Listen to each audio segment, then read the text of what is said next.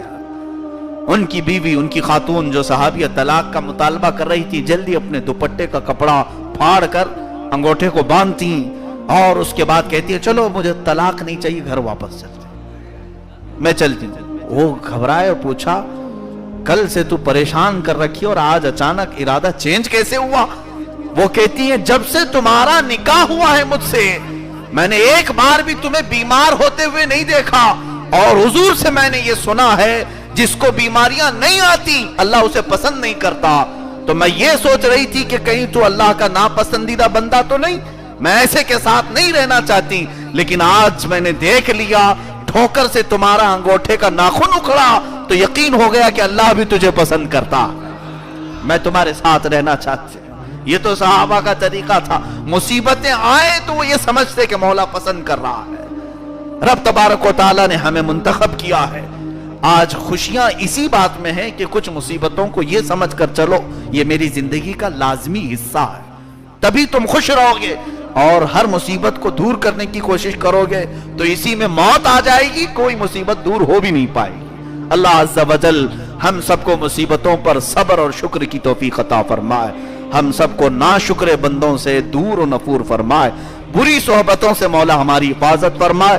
آنے